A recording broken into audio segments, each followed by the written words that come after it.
Clara Reynolds had spent the entire day at the art gallery in Boston, helping set up a new exhibition, and she was exhausted. The kind of tired that seeps into your bones and makes you question whether your energy will ever come back. Still, she decided not to go straight home. She needed a quiet moment for herself, a place where the noise of the city could fade and she could simply exist. So she wandered through the streets, letting her feet guide her, till she stumbled upon a small cafe tucked between two old brick buildings. The warm light spilling from the windows, the gentle hum of conversation inside, and the smell of coffee and baked bread called to her like a quiet promise. It felt like a little sanctuary waiting just for her. She pushed open the door and stepped inside. The cafe was cozy, small enough to feel intimate, but large enough that you could find a corner and be alone with your thoughts. Soft jazz music floated through the air, blending with the murmur of conversation. And she immediately felt a sense of calm she hadn't realized she needed. Clara ordered a cup of chamomile tea and chose a seat near the window. Watching the leaves fall from the trees outside, amber and gold in the streetlights.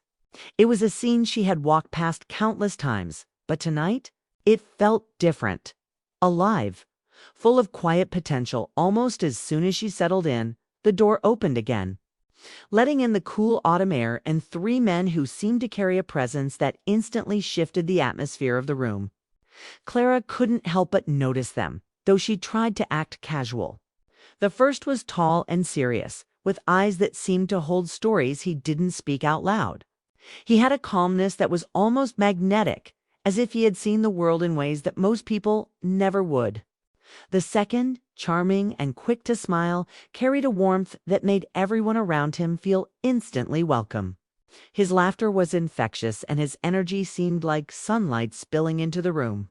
The third was quiet, almost reserved, but there was a depth in him that drew attention without demanding it.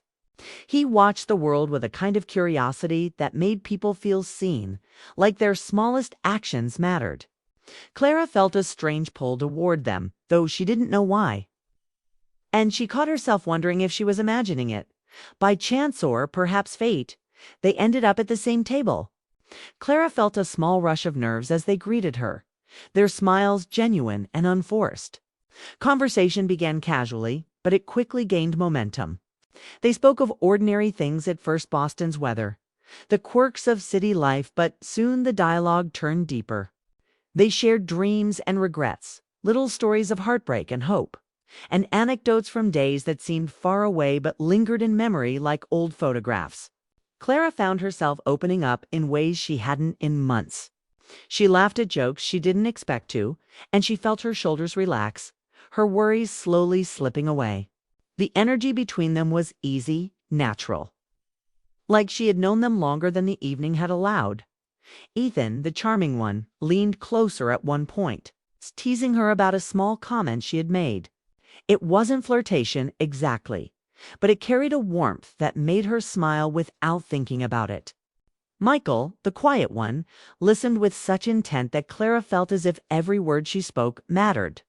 His focus was steady and calming, a grounding force she hadn't realized she craved. And David, the tall, contemplative man, shared a story about his childhood that made her heart ache with empathy. It was bittersweet, the kind of tale that made you remember your own past, the things you forgot, the things you longed for, and the moments that shaped who you were. Clara felt her chest tighten in an unfamiliar way.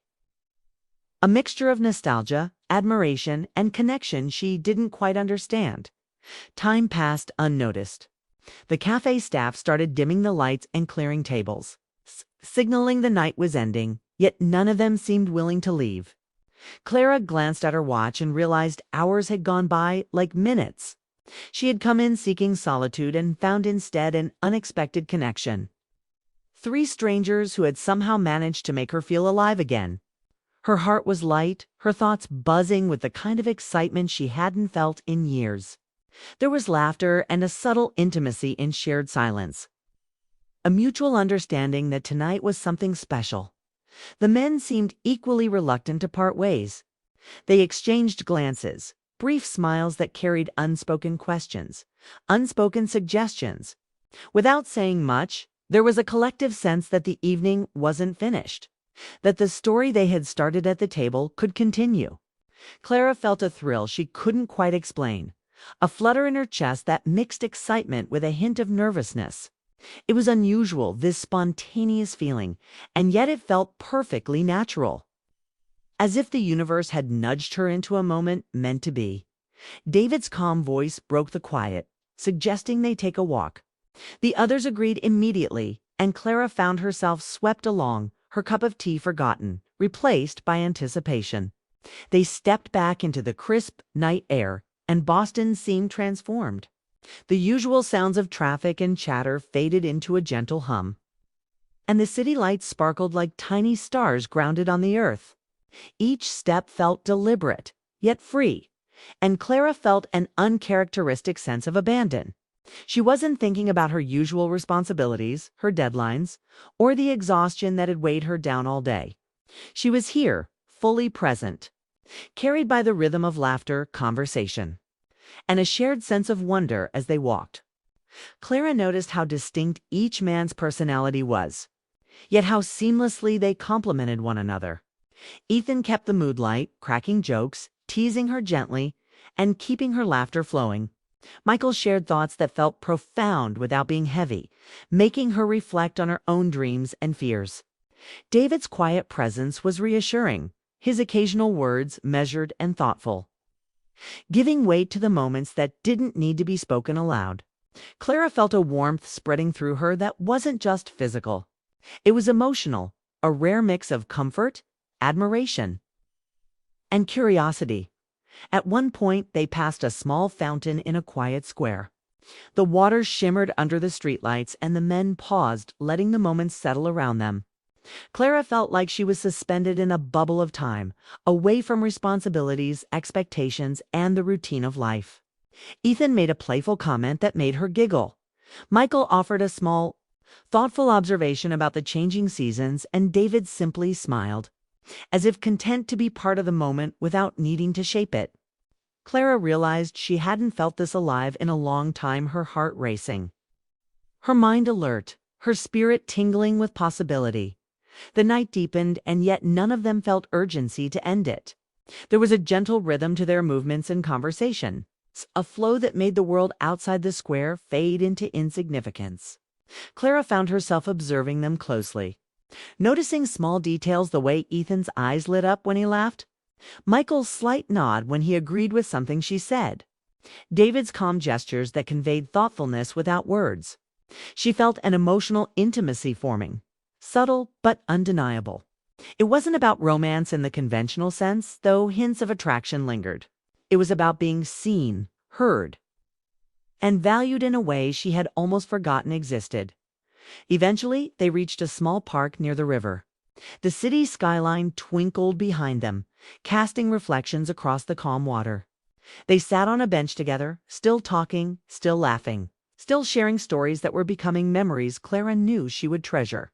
The air was crisp, but not cold, filled with the quiet magic of a city at night.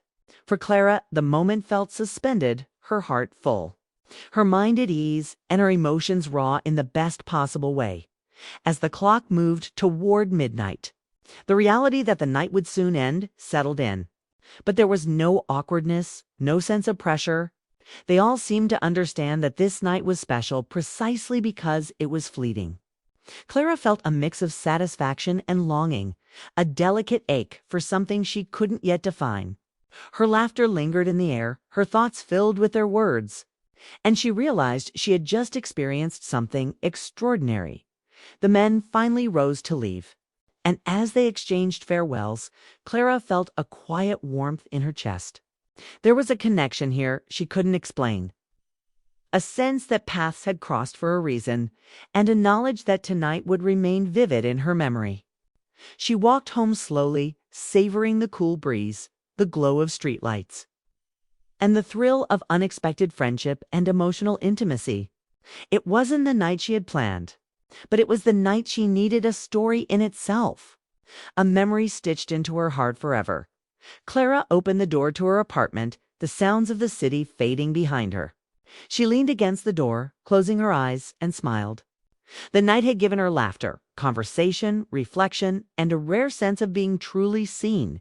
She realized life still held surprises, that human connection could appear when least expected, and that sometimes the most ordinary days could become extraordinary in a single evening. Her heart felt lighter than it had in months, and as she climbed the stairs to her apartment, she knew that this night, these three strangers, and the stories they had shared together had turned her evening into something unforgettable. And though she didn't yet know what tomorrow would bring, she felt a quiet certainty that this was only the beginning of a story worth remembering. The streets of Boston were quiet that night, the usual city noise replaced by the soft rhythm of footsteps and distant hums from street lamps. Clara walked with the three men she had met at the cafe, feeling a mix of excitement and curiosity. The night air was crisp, brushing against her cheeks, carrying with it the faint scent of fallen leaves and warm pastries from closed shops. The city looked different under the soft glow of the streetlights, almost magical. Each corner, each flicker of light seemed to whisper that something unexpected and memorable was unfolding. Clara's heart raced gently as she realized she had no idea where the night would lead, yet she felt completely alive. Ethan, the charming one, led the way with easy confidence. He made small jokes about the city, teasing about street signs and forgotten alleyways, and Clara couldn't stop laughing. The sound felt like a release, spilling from her in ways it hadn't in months. She found herself noticing the little details of the curve of his smile, the way his eyes crinkled when he laughed, and the subtle warmth in his voice. Every joke and comment was effortless, like the kind of humor that comes from understanding the world and being unafraid to share that understanding. She realized how refreshing it was to be around someone so light-hearted without feeling judged or rushed. Michael, the quiet one, walked a few steps behind, observing, listening, and occasionally adding thoughtful comments that made Clara pause and reflect. His presence was steady, grounding, like a calm river flowing through the chaos of the city. He asked questions about her life with genuine interest, not the kind of casual small talk that disappears as quickly as it begins. Each question made her feel seen, like her experiences mattered in ways she often doubted. There was a soft, magnetic energy to him, subtle but persistent, making her heart beat a little faster whenever their eyes met. Clara noticed how he laughed quietly at her reactions, how he nodded thoughtfully at her words, and how his slight smile seemed to convey understanding without needing to speak. David, the tall, contemplative man, walked beside her, speaking less often, but leaving every word he did say heavy with meaning. His stories, small and reflective, revealed glimpses of a life filled with thoughtfulness and quiet observation. Clara was drawn to the calm certainty he radiated, a sense that no matter what happened, he would remain grounded, present, and reliable. There was a gentle intensity in the way he looked at the world, as though he had learned to appreciate moments most people ignored. Clara found herself watching him as he pointed out the beauty in the simplest things: a glowing street lamp, a reflection in a puddle, the rhythm of leaves falling onto the pavement. They walked through cobblestone streets, turning corners where the city seemed to fade, leaving only them and the quiet night. There was no rush, no set destination, only the rhythm of shared footsteps and conversation. They wandered past the river where the water reflected the city lights in soft, shimmering patterns. Clara felt as though she had stepped into a painting. She noticed how different each man's presence was, yet how perfectly they fit together. Each interaction carried its own flavor: Ethan's humor, Michael's gentle insight, David's steady depth. She realized that she had experienced something rare: human connection in its purest, most unassuming form. They eventually came across a small, secluded park. The fountain in the center glistened under the city lights, and the sound of the water was soft but constant, a comforting rhythm to accompany their conversation. Clara sat down on a bench with them, feeling the cool metal under her palms, but also the warmth of the shared experience.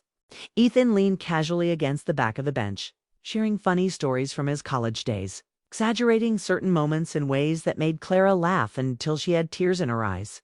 Each anecdote was lighthearted, yet it revealed a side of him that was generous and open. Someone who could find joy in the simplest of memories. Michael stayed close, offering gentle commentary on her reflections about the stories, and encouraging her to talk about her own past, her dreams, and her quiet regrets.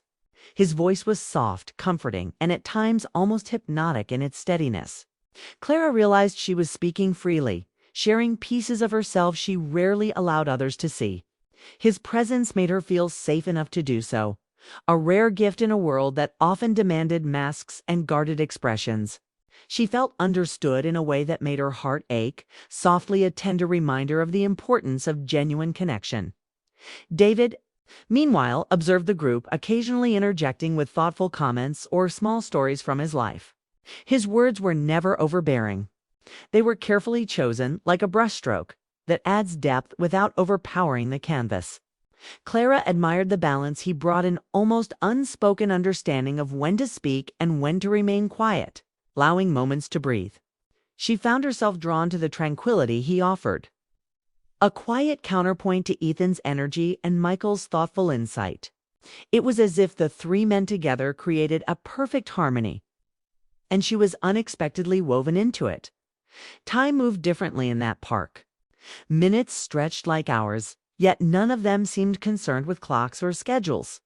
Clara noticed how the night air made her senses sharper, the faint rustle of leaves, the distant city sounds, the soft laughter bouncing from one person to another. Every sound and sight was heightened by the intensity of shared experience. They talked about dreams and regrets, moments they cherished, and experiences that shaped who they were.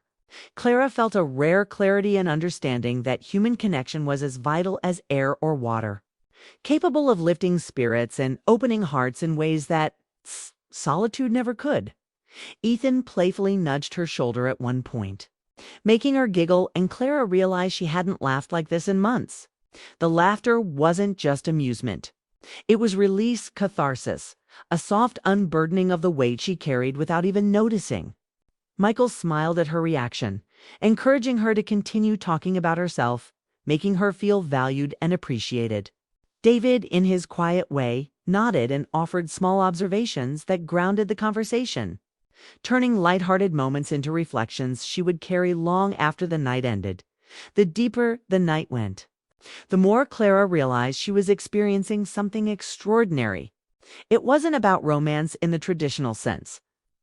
Though the subtle warmth and occasional glances carried hints of attraction, it was about being fully present with people who genuinely cared, who offered laughter, insight, and quiet understanding in equal measure. She felt alive, free, and unburdened, wrapped in a night that promised memory and meaning without expectation or demand. Eventually, they grew silent for a moment, simply observing the park and the river beyond. The water mirrored the city lights in gentle ripples, creating a serene backdrop that made the night feel almost unreal. Clara's heart swelled with gratitude for this unexpected turn of events. She had entered the evening alone, exhausted and seeking quiet, and had found instead connection, laughter, and the kind of intimacy that didn't need labels or declarations. It was rare, precious, and unforgettable. They continued to wander through the park, sharing quiet stories and reflections, laughing softly, and sometimes falling into comfortable silence. Clara felt the subtle shift in her self-alightness that had been missing, a sense that life could surprise her in beautiful ways, even when she least expected it. The men, though strangers at the start, had become companions on a journey that felt both whimsical and profound. Each moment felt alive, rich with emotion, and tinged with the kind of romance that doesn't need touch, only presence and understanding. When the time came to part ways, there was no awkwardness, no sense of something unfinished. They exchanged gentle smiles, soft farewells, and the quiet acknowledgement that this night was unique and unrepeatable. Clara felt a warmth in her chest as she watched them walk away, the streetlights casting long shadows behind them. She realized that the memory of this night would stay with her, etched in her heart as a story of connection, laughter, and the magic of human interaction. As Clara walked back to her apartment, she replayed the events in her mind, the humor, the insights, the subtle attraction, and, most importantly, the emotional depth she had felt with each of them. She understood that life could offer moments of unexpected wonder, that strangers could impact you in ways that friends or family sometimes couldn't, and that every encounter carried the potential for meaning. She felt a quiet thrill knowing she had experienced something rare, something that could be told as a story, not just of people meeting, but of hearts connecting. Clara reached her door, paused, and smiled softly. The city outside continued its quiet hum, but inside her there was a warmth she hadn't felt in months. She knew that the night had changed her, not in obvious ways, but in subtle, profound ones. She had found laughter, reflection, and connection, and it had all come from three men who had appeared unexpectedly, carrying energy and presence that turned an ordinary evening into something unforgettable. Before closing the door, she took a deep breath, letting the silence settle around her, and whispered to herself, "Tonight is a story I'll carry forever." The thrill of the night lingered like a soft, warm glow, and she knew that in her heart. The memory of laughter, quiet reflection, and connection would never fade.